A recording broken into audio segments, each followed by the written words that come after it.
Here in Middle Tennessee, thousands still without power tonight. Officials now warning it could be another week before the lights come back on for some of our neighbors. Tonight, the number of customers in the dark has dipped just below the 30,000 mark. Yes, it is major progress, but obviously there is still a long way to go. Many tonight are feeling frustrated with NES, including some of our city leaders. I could not sit here for one more day and wait for someone to say, I'm sorry. We'll do better. We let you down. So I'm doing that today. And I promise you that change is coming. Because it has to.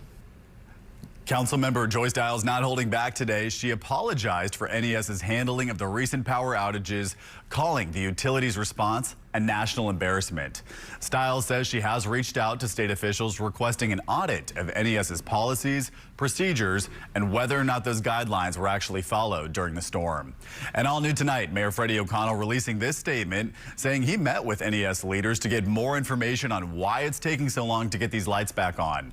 Writing, quote, "What I learned today is that NES is unequipped to communicate about a crisis and that Nashvillians cannot get the last week back." Mayor O'Connell says here in the next 24 hours, NES will add another 500 linemen to the roster with hopes of getting these lights on sooner. As we just mentioned, 30,000 NES customers are still in the dark tonight, even as crews make steady progress restoring power. This time last week, that number was well over 200,000. Tonight, some of those still waiting say they've had enough, and they're making sure NES hears it. Here's Steve Mailing. It's a sign of the times, showing the humanity in the outages Nashville has faced, affecting families, seniors, and everyone in between. We're all trying to hang together in this. Just ask the Hilberts on Warfield Drive. Their story echoes how Nashvillians have weathered the cold. We started here for 2 days, and then we were fortunate to go to a friend's apartment for 2 days. And then we were in a hotel for 4 days, and now we're back here.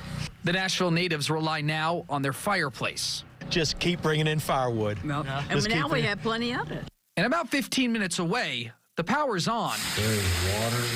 But new issues arise. The main thing we don't have is water.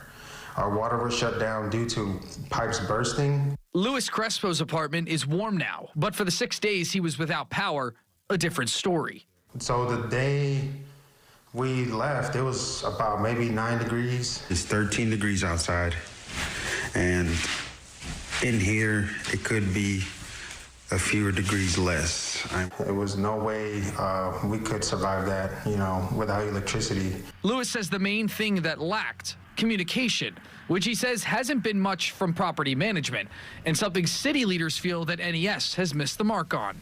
So as nearly 30,000 customers remain in the dark, with timelines for restoration stretching into next weekend, Nashvillians are forced to either hunker down or find a warming shelter and wait for the lights to once again come back on. For WSMV4, I'm Steve Mailing.